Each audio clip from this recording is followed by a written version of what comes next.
right, peace, peace, peace, peace. Happy Monday evening. Happy May. Hope all is well. Yours truly, Rob Diaz, owner of Nature Roots, your certified holistic health coach, certified herbalist of Western Studies, bachelor's of science, no longer a student, guys, but truly, truly, truly a grad of the alternative medicine bachelor's scientific concentration program, if you will. So, I've been doing a lot of work, of course, these past 3 years. Let me just make some adjustments here. Truly, truly, truly, truly, we have been in a state of educating, researching, learning, taking opportunity to really dig deep into the collegiate level of studies while bringing forth as much evidence as possible. So this evening, guys, I just wanted to really connect with the community and take a few steps back when we talk about holistic wellness, focusing on primarily naturopathic medicine and the foundations, the philosophies, and the principle, which is really, really so important to me. Again, this is a foundation that I use to help my clients when it comes to consulting wellness, when it comes to herbal medicine, and really when it comes to the whole picture. I do fall back a lot on naturopathic medicine as well as traditional Chinese medicine, a part of the alternative wellness modality. So again, guys, my name Robert Diaz. For those who don't know me, certified holistic health coach, certified herbalist, Blue Ridge School of Herbal Medicine, recognized by the American Guild of Registered Herbalists, ready to walk with high honors with a bachelor's of science that I've just finished studying over the last 3.5 years. So truly taking time to practice with consulting, putting all of this into perspective and sharing my version of this practice for you guys to be able to make decisions, educated and of course based in evidence and research. We have these principles we talk about, and these are the principles and philosophies of naturopathic medicine. I'll show you really quick this chart here. This chart is something that I made about 3 years ago for my naturopathic medicine class, and I use this chart to help educate people in public settings because it really helps you understand the philosophies of naturopathic medicine. And we're going to go through them, okay? These philosophies or principles, if you will, fall into 7 categories. I'm going to attempt to explain what they are and give you all 7 categories with some evidence behind them. So the first one, without any ado, is the healing power of nature. Understanding our body is designed to heal, okay, without the use of chemicals and drugs. And first off, let me say, guys, okay, I'm not a licensed doctor or a physician or medical professional, and I don't advertise, promote, and intend to be one. However, I do work with qualifications and certifications and over 15 years combined experience helping those improve their quality of wellness, maintaining an optimum state of health, and being in a preventative state rather than a reactive state. That's what mostly you see in allopathic medicine. So understand, we have different modalities like homeopathic medicine, which consists of minerals, different botanicals, and substances that are diluted that will support our body's ability to heal using this care process of likes cures like. So when we take a dose, and this is a little different from naturopathic medicine, but when we take a dose of homeopathic medicine, as we know they're called homeopathic remedies, we're taking something that would produce symptoms in a person who is perfectly healthy. In other words, they display no symptoms at all. They're completely without any underlying disease. But when you give them the remedy, it creates symptoms. When you give that remedy to the person who has the symptoms, those symptoms go away. And that's the law of like cures like when we talk about homeopathic medicine. So that's the healing power of nature. Understanding placebo effect can be from 30 up to 90%, especially when we look at clinical trials, guys. Okay, very important to understand that placebo, right? That innate intelligence, doing no harm, and this is part of the Hippocratic oath that medical doctors swear is to do no harm. Okay, do no harm. Is that the case? A practice does not make a condition worse or a person more toxic. Doctors can use natural herbs to help heal the body. Okay? This is what I focus on as an herbalist, right? And it's not a cookie cutter approach, as I've said before, but really finding the individualized approach, formulating, compounding, whatever may be necessary for that individual to support the root cause of their problem. So we're not doing harm, we're letting the body heal on itself, and we're taking natural approaches from science and nature to support our body's ability to heal. Identify, okay, next one. Identify and treat the cause. Look beyond the symptoms, okay? You see here, there we have it right there, this tree. You can look really close, all right? You'll see the tree has the top, stem, leaves, trunk, all the way down to the roots. And if you look at the roots, you see it says problem and cause. But on top of the tree, okay, where we have the leaves are the symptoms.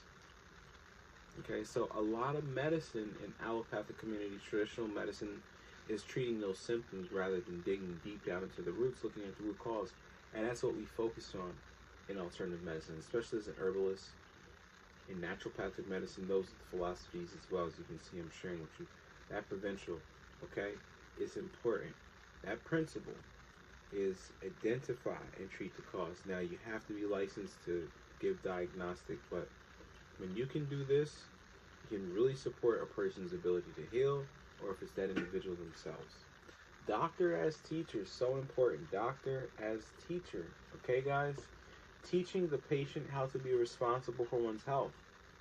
Someone like myself, the health coach, we focus on general wellness and nutrition.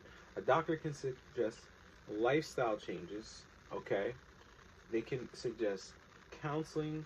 They can refer out to help individuals and their patients get support with different professionals, whether they're traditional or alternative.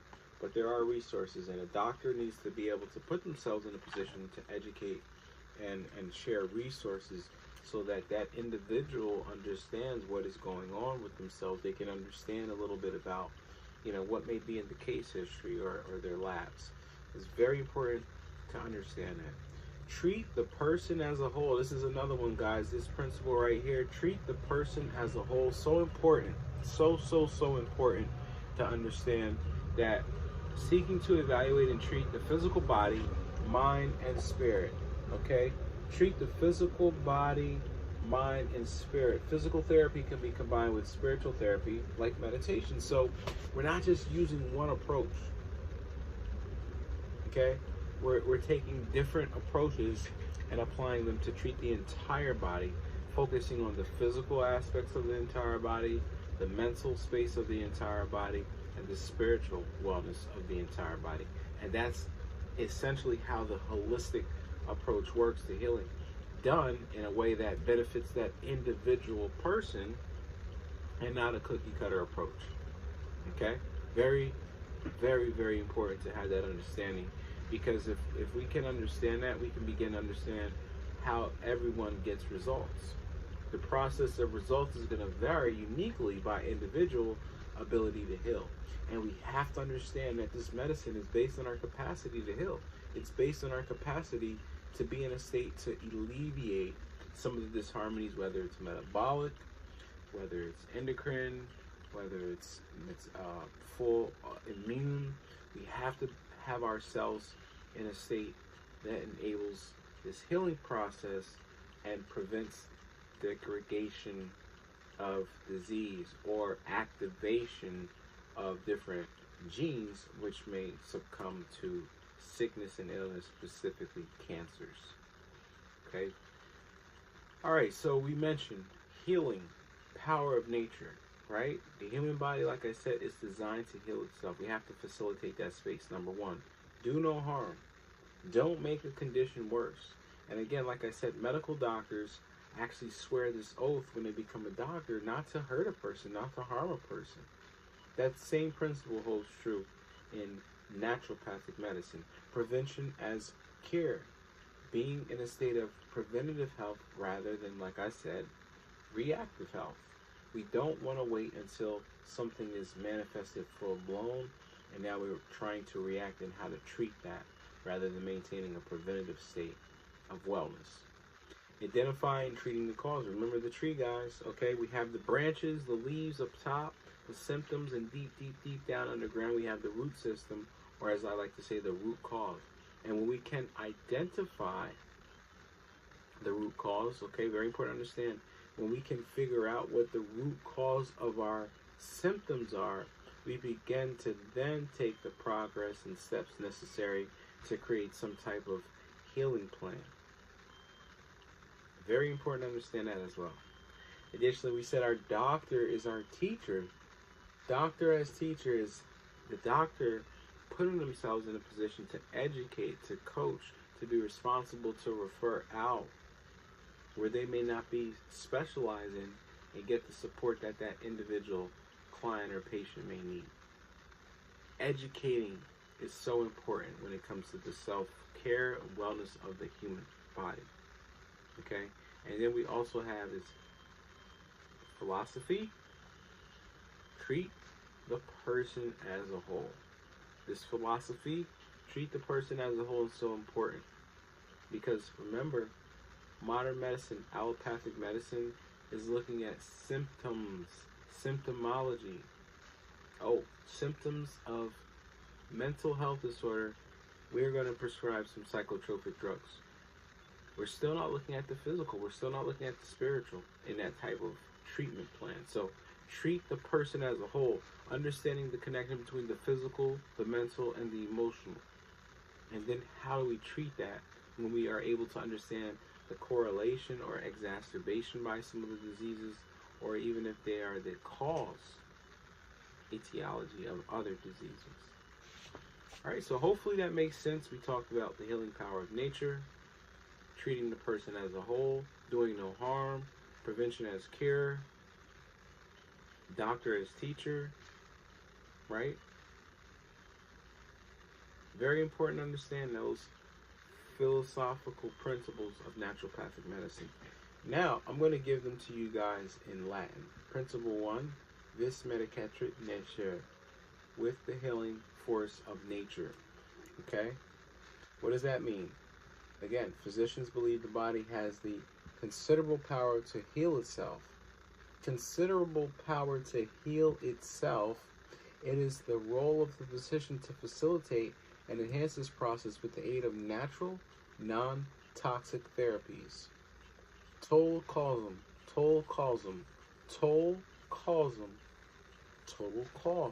These are Latin words, guys. Identify and treat the cause. Remember I said to identify the root cause.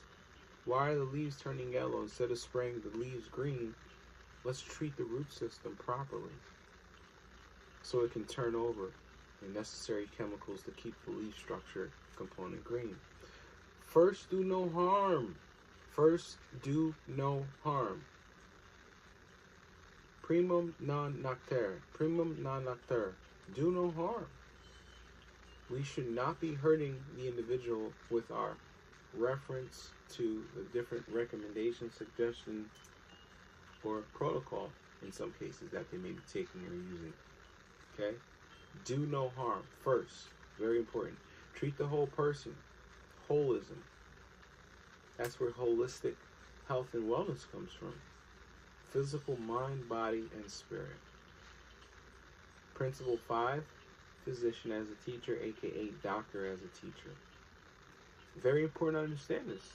They are in position to help you become educated, where we don't see this very common or often at all in allopathic medicine. 9 times out of 10, most people are in the office for a few minutes, and there's no learning process that is occurring. Think about that for a minute. Okay? Prevention is the best cure. Not waiting for something to happen or looking for labs to show proof. Being in a preventative state of health, as I've always said, helps to maintain our body's ability to age slowly and reduce some of our hormone response, especially in the case of stress. Yeah, cortisol. So prevention is the best cure. Okay? Establish health and wellness. And that's what our goals are, is to establish health and wellness. Be in a state that enables our body to function optimally, efficiently, effectively. That's what it's all about. Okay?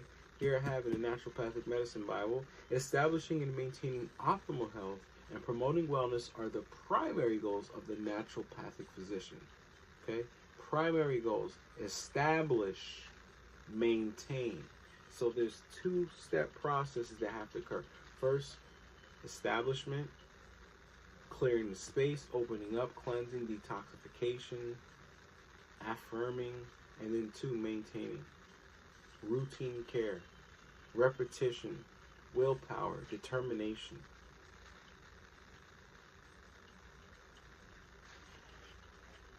So that's just covering naturopathic medicine. And like I said, there's many modalities with the holistic wealth and health services. Wellness, health, we see many variables, many modalities. Hydrotherapy, traditional Chinese medicine, herbal medicine, homeopathy, okay, chiropractic medicine, physical medicine, aka physical therapy, clinical nutrition, clinical herbalism. So many variables, guys. Okay? Now, I want to share a little excerpt here about primary care with naturopathic medicine. The modern naturopathic physician provides all phases of primary health care. That is, naturopathic physicians are trained to be the doctor first seen by the patient for generally non-emergency health care. Clinical assessment generally follows the conventional medical model, with a medical history, physical exam, laboratory eval, and other well-accepted diagnostic procedures. But the clinical assessment may be influenced by non-conventional diagnostic techniques such as tests for nutrient deficiencies, toxin load, and a physiological function. That requires time when you're in the office working with a naturopathic physician to be able to do this work, which is what? First, identifying, taking the necessary steps, identifying the root cause. The patient-physician relationship begins with a thorough medical investigation or a history, case workup, interpretation of everything that's happened prior to. Okay? The physician will perform standard diagnostic procedures if they are needed, including physical exam, blood, and urine analysis. Once a good understanding of the patient's health and disease status is established, okay, the doctor and patient will work together to establish a treatment and health promoting program. So it's an individualized approach, like I said. Identifying, treating the cause, not doing any harm, and furthermore, treating the whole person. Treating the whole person, not just the symptoms or the individual ailment.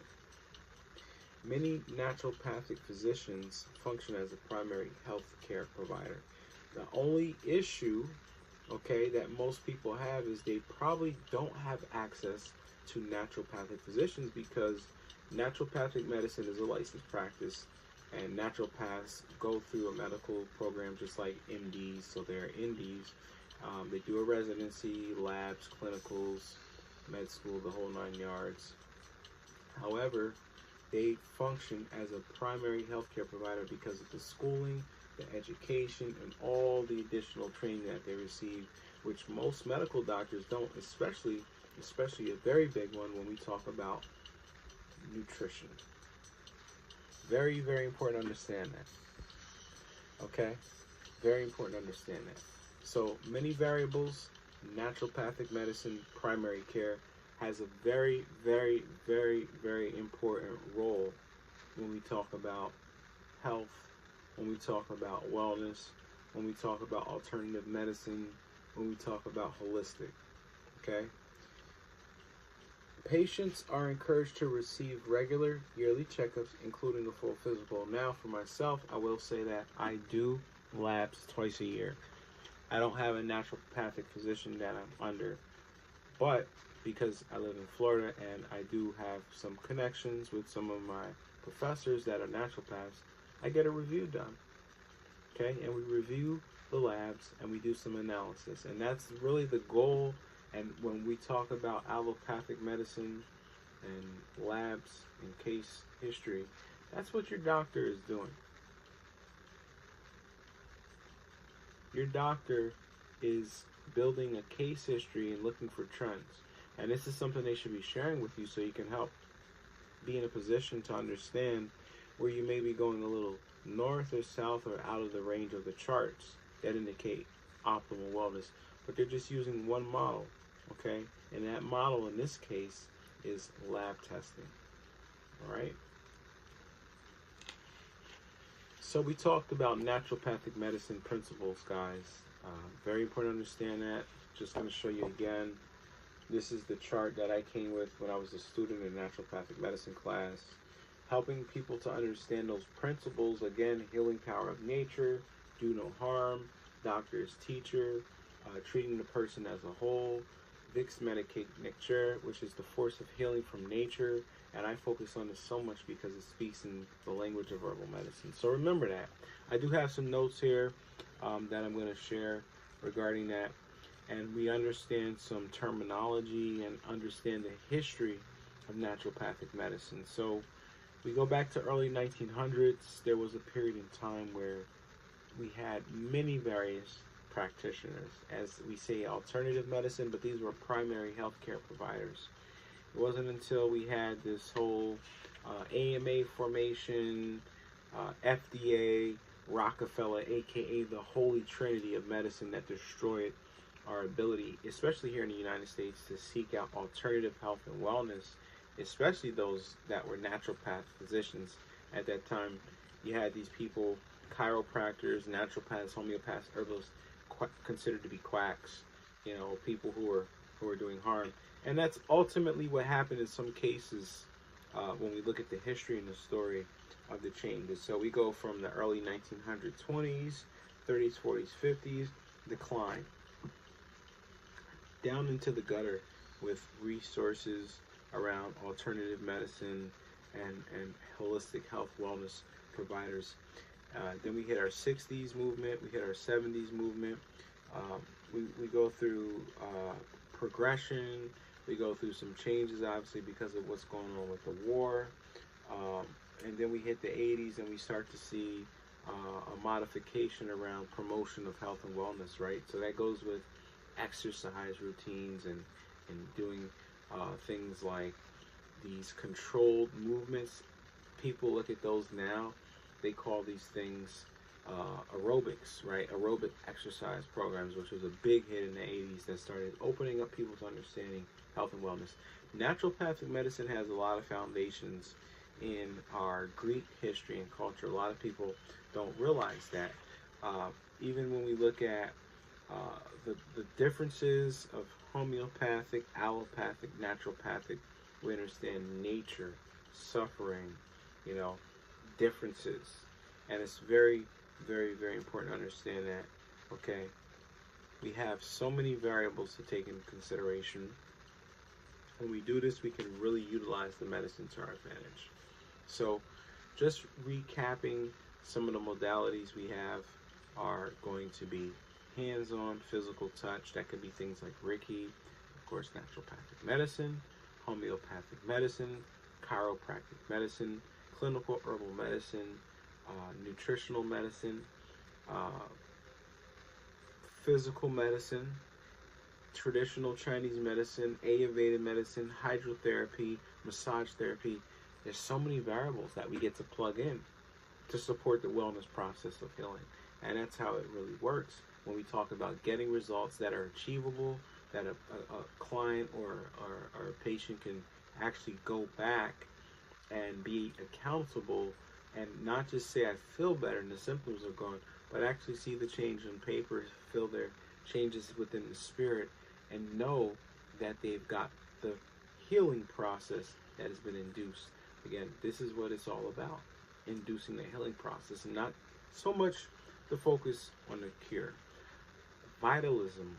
Vitalism, okay, core principle of naturopathic medicine, maintaining vitality. And naturopaths, guys, really focus on the liver primarily and the gastrointestinal health, because it's believed that, hey, when you can correct your liver health and you can support your gastrointestinal health, we typically are supporting metabolism, immunity, and endocrine. And we don't see a lot of the changes and disharmonies we see with a lot of diseases. Okay, so very, very, very important to understand that. Plants play a very big role in naturopathic medicine, whether we're eating them, whether we're using extracts as tinctures, but they serve a purpose.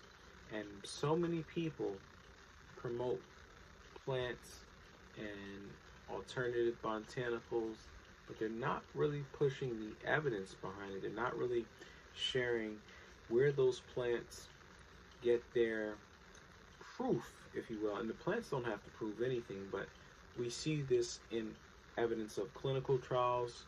We see this in cases of different cohort studies, if you will, and know that we have a substantial amount of evidence that a person can utilize to make a decision to support themselves with the use of herbs, plants. Substantial amount of evidence, okay? Ton of data out there. You don't have to wonder. You just have to know where your resources are that are trusted, how your body's going to benefit from this, what's adequate for you. Is this an individualized approach? Because that are the variables. Those are the variables. And in that space, those variables enable most people using an alternative approach to healing to get results that are not just placebo. Okay? Remember what I said about placebo effect? Percentage of effectiveness, right? Using medicine in a way that helps heal from a preventative state is what naturopathic medicine is all about. Maintaining that preventative state of health, right? We're not reactive. We're not waiting for something to happen. I gave you guys the fundamentals, and you can rewind back to the beginning of the video if you want to see about those different foundations, and you can see them across the board. It doesn't matter whether it's naturopathic medicine, doesn't matter whether it's Ayurveda medicine, doesn't matter if it's even traditional Chinese medicine. We see the same foundations across the board to support the goals of maintaining vibrancy, vitality, and health and wellness. Okay, let's see. I have some more notes here I want to cover around naturopathic medicine. It's important to understand local eating from nature, exercise, meditation. This is a unique dynamic balance that helps maintain homeostasis. I say this a lot in my social media accounts and with my clients, but we're in a position to maintain homeostasis, which is our body's cellular ability to keep us in a state of equal metabolism, not too much catabolism, which is breaking things down, depleting, not too much anabolism, which is building up excessive storage. But in that medium, fine-tuned middle mean that keeps us happy, that keeps us healthy, that keeps us at not being so much risk for infectious disease, right? That comes down to immune system. And we look at some people who are in a position, you know, to be exposed to certain things, they're constantly getting sick, or maybe they're not. Immune function, right? Understanding how their local environment is connected with them, different microbes, again, airborne pathogens, and many other variables that play a role. Because small doses, small exposure over time helps build immunity in some cases. When we talk about exogenous outside environment, things like pollen, microbes, bacteria, spores, fungi, and of the similar. Okay, build the blood with proper balance. How do we build our blood? What do I mean by building the blood? Building the blood. In Chinese medicine, we look at the blood as the jin, which is a medium. It's a fluid that's carrying various qi energy, that's carrying substances, and that carries vitality, vitalism. from the moment we are born. Okay, so how do we balance? How do we correct? How do we maintain? We build the blood. We build the blood. Okay, and building of blood is exercising. I often have seen so many people promote blood health, lymphatic correlation, and then say, hey, you got to induce your body with something metabolically to support this lymphatic system, part of the cardiovascular support, and that's not true. There's a pump missing from the lymphatic system, whereas the cardiovascular system has a pump, aka the heart. So when we don't have that same system in our endocrine system, okay, lymphatic function, specifically the lymphatic function, we have to exercise. We have to do physical movement. This is where body work comes into play, hands-on healing.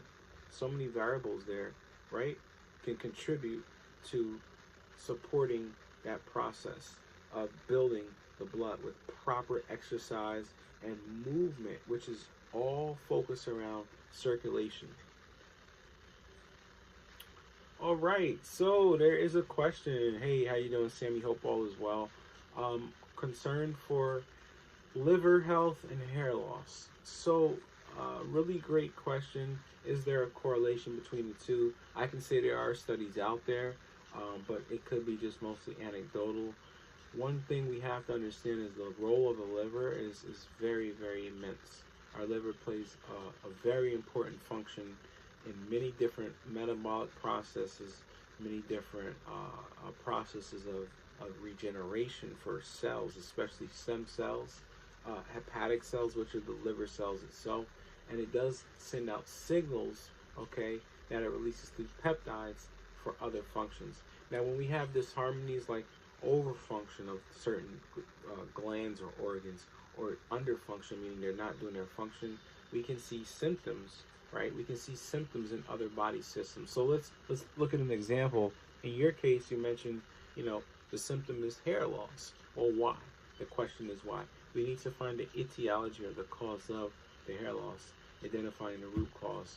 So for a person who maybe has had, let's say, cirrhosis of the liver, NAFLD, non-alcoholic fatty liver disease, liver transplant, different autoimmune related diseases like eczema and similar, and there's other variables that play into that, like genetic makeup, lifestyle, work balance, stress.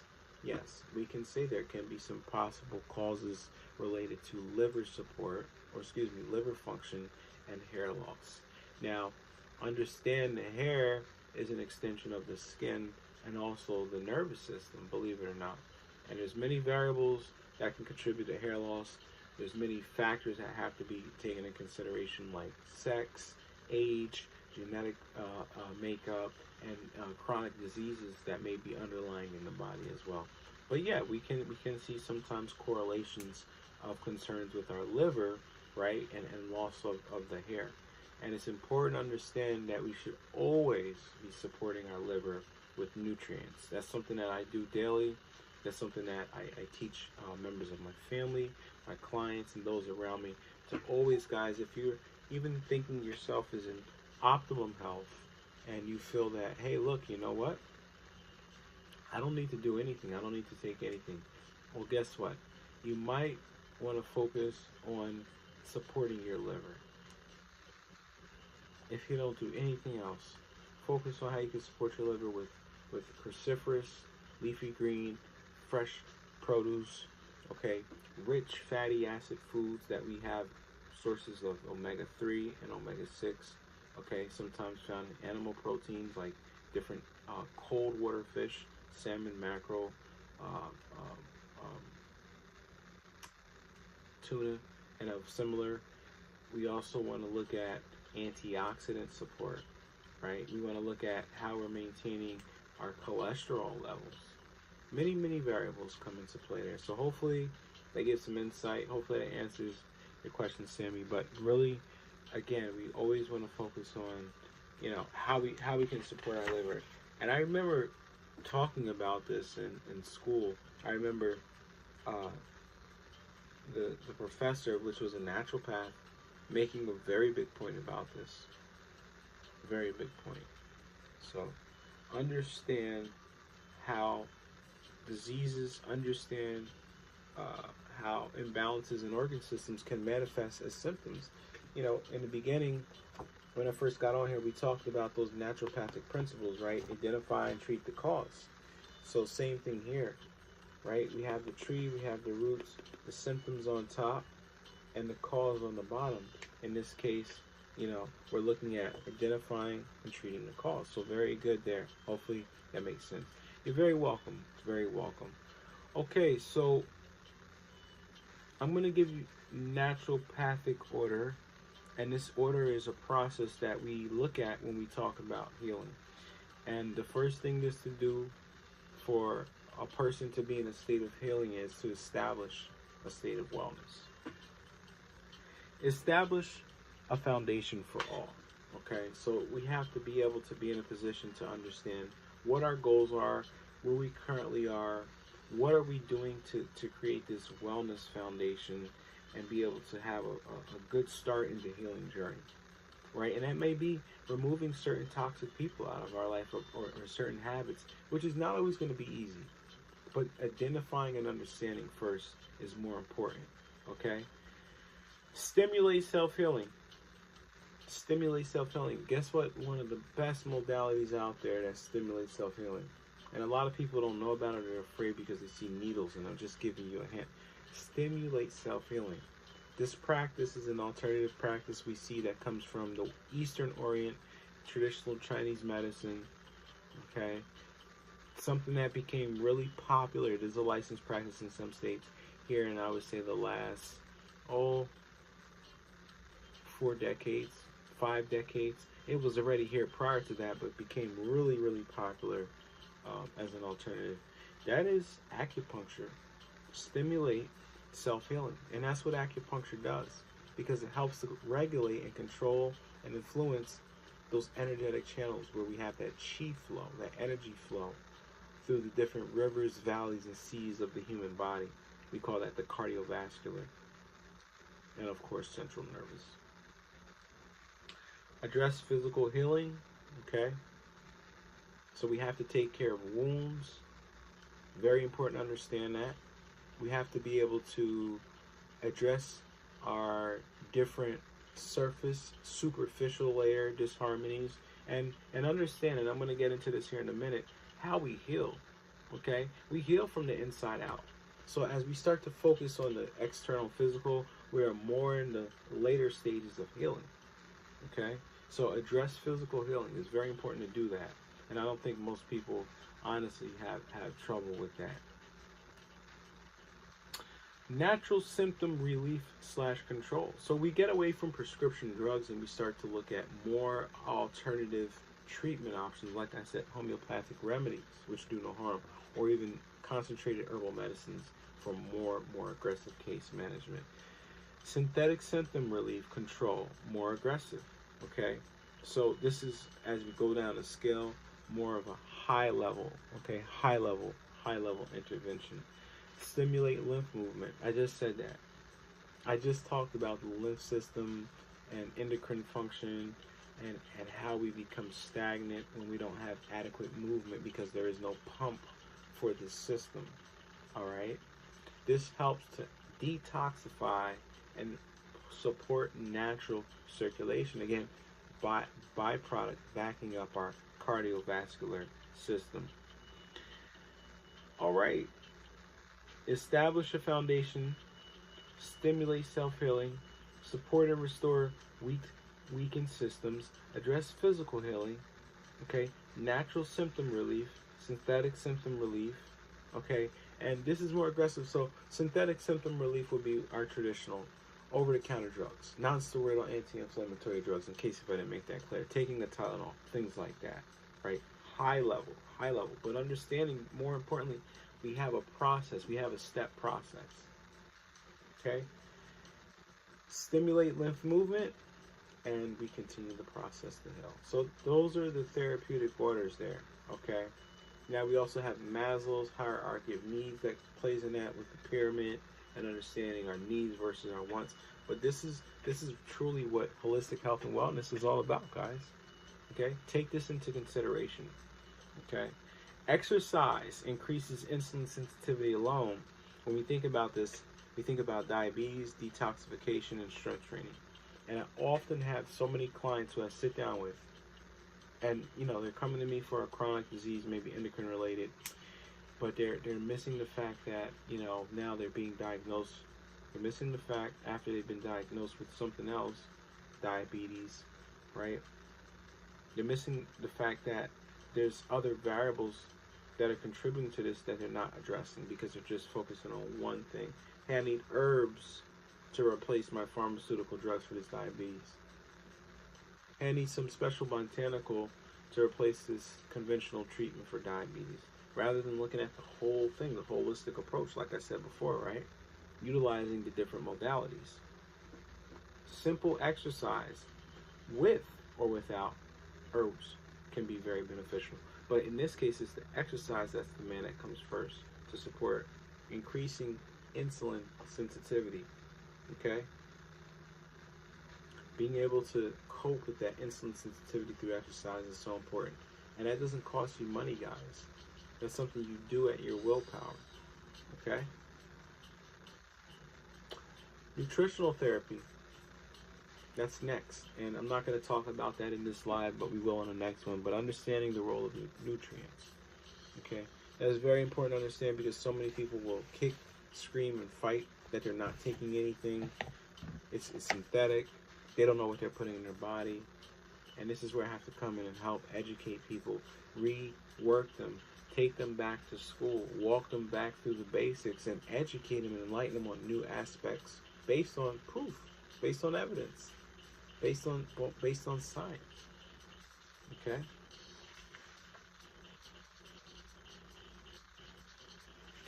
So we're going to go through a little history on naturopathic medicine, and I'm going to wrap up this evening because I've covered quite a bit of content, definitely to say the least. And it's been about a good 45 minutes so far for the live stream.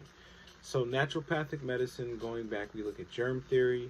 Okay, these are just some pointers for you guys if you'd like to know more. That was Louis Pasteur. Okay, Louis Pasteur, germ theory. Basically, we become sick. Why? Sickness from germs. Okay. Then we have terrain theory, the theory of disease. This gets into a little bit around virology, microorganisms, bacteria. Antoine Béchamp. Do we harbor an environment that leads to disease? Okay, so these are the questions that were asked for these theories. Sugar can create more yeast, leading to bloating and gas. Digestion starts in the thought process.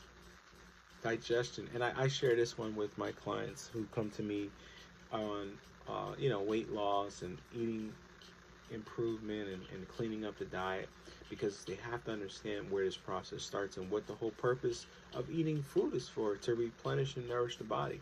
So first, we have to be able to get through this process, okay, we call digestion, right? And digestion starts in the thought process when we're first getting that signaling hormone from our stomach, ghrelin, that we're hungry.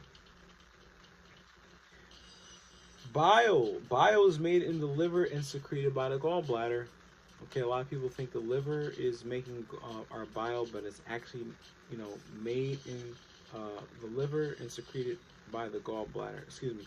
The gallbladder does not make bile. The liver makes the bile and the bile salts, and it helps with the absorption of our fats and our foods.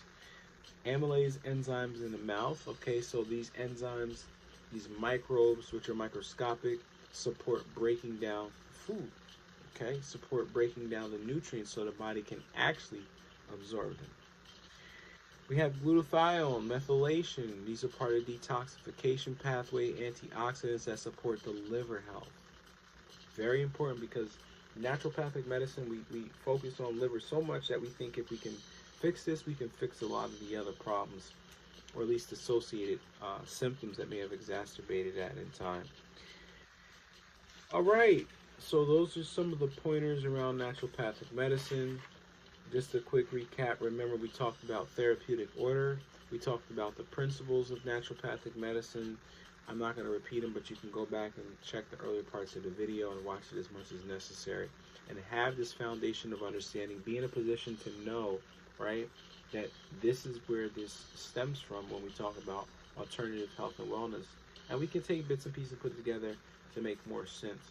But we have to know the foundations and understand their importance that they serve before we move forward to support the process of not curing, but healing through general health and wellness. It has been my pleasure this evening sharing some general health and wellness information and resources as a certified holistic health coach and herbalist with the Bachelor's of Science. Again, being able to go through this program over the last few years, especially in the middle of the pandemic, has truly been a blessing and a wonderful reward for me with the practice of herbal medicine and nutritional therapy.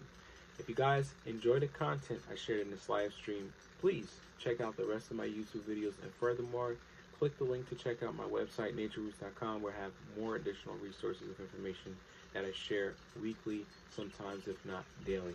I hope everyone enjoyed the content. If you have questions, type them into the chat, and I like to know, okay? I like to know. You can put them into the comment.